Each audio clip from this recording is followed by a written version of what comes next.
Hi everyone and স্বাগতম to my mini blog. আমি হয়ে গেছি রেডি আর বেরিয়েও পড়েছি অলরেডি, ওয়েট করছি র্যাপিডোর জন্য। আজ যাচ্ছে আমরা বন্ধুরা মিলে ইউটিউব ভিডিও শুট করতে, কিন্তু ওয়েদার যা কেতন দেখাচ্ছে সকাল থেকে, একবার রোদ আবার হঠাৎ করেই বৃষ্টি, যার জন্য এতক্ষণ ধরে কি হবে, যাওয়া হবে কি না এই করতে করতে বেরিয়েছি 12:30টার পর। আমি চলে যাই পাটুলিতে, আর অর্কও চলে আসে সেই ফর্মা মেরে আমাকে নিতে। ও আমার কলেজ ফ্রেন্ড, বাট শুটটা ওর সাথে না, অর্করই এক বন্ধুর সাথে। ওখান থেকে ফুরফুরে হাওয়া খেতে খেতে চলে এসেছি ওদের আড্ডার স্থানে। চা খেয়ে যাই অর্কদের বাড়িতে। যে বোতল হাতে যাকে দেখছো ওই মহাশয়েরই মেন শুট। ওর নাম বিভু, ভালো নাম অনির্বাণ। তেন আন্টিকে টাটা বলে বেরিয়ে পড়ি। উনি হচ্ছেন অর্কর মা, আর আন্টি ভীষণই ফ্র্যাঙ্ক। ফার্স্ট বার মিস্ট্রি অকওয়ার্ডনেস ওসব ভুলে যাও, কিন্তু ওয়েদারকে তো দেখে মনে হচ্ছে এ তো ঝোলাবে। মনের কথা মনেই রয়ে গেল, বৃষ্টি এসে হাজির। আবার আমরা চলে এসেছি সেই চায়ের দোকানে। ছেলে আমাকে কাঁটার থেকে বাঁচানোর জন্য দেখে ঢুকে দিয়ে যাচ্ছে বাঁচিয়ে বাঁচিয়ে।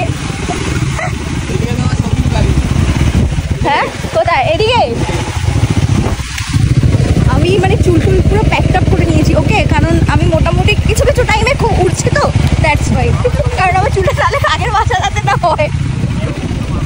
তো আমরা এখন এই অলিগলি দিয়ে যাচ্ছি, সেটার কারণ হচ্ছে যে ওই পুলিশ মামা, তো পুলিশ মামার থেকে বাঁচার জন্য তাহলে আমি এই টাইমে উঠলাম। আর কি বলবো বুঝতে পারছি না, মানে নতুন প্রাণ জীবন আমি একটা মানে পেয়েছি, ঠিক আছে। এতক্ষণ না আমার আত্মা আমার শরীর দিয়ে বেরিয়ে ও কোথায় ঘুরছিল আর আমি কোথায় ছিলাম, আমার বডি কোথায় ছিল ভাই। আমি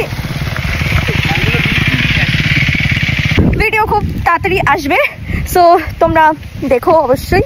তো এখন মোটামুটি যেই শ্যুটটা করা ছিল সেটাতে হয়ে গেছে, মানে যেই পারপাসে এসেছিলাম যে শ্যুটটা করার জন্য সেটা হয়ে গেছে। এখন জানি না এটা কোথায়, সেটাও আমরা জানি না। ওই কি ভ্যালি, ওই ভ্যালি ভ্যালি, তো সেখানে এসছি, জানি না ভাই। হ্যাঁ একটুখানি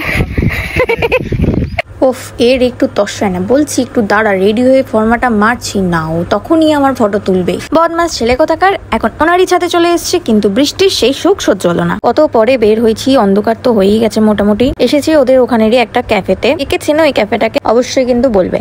জলদি চলো, কাল সুবহ পনভে নিকলনা है। অত বড় বড় ঠ্যাং দেয়নি ভগবান আমাকে। এবারে রগরটা দেখো, ওকে ওভারটেক করেছি না, ক্যাতাটা মেরে গেল দেখলে। আর বাড়ি ফিরতে ফিরতে নাকি পাটুলিতে নেমেছি একটু হাঁটার জন্য। ভাবতে পারছো কি লেভেলের শখ। অবশেষে বাড়ির দর্শন করেছি। তো দেখা হচ্ছে নেক্সট ভিডিওতে। না বাই বাই।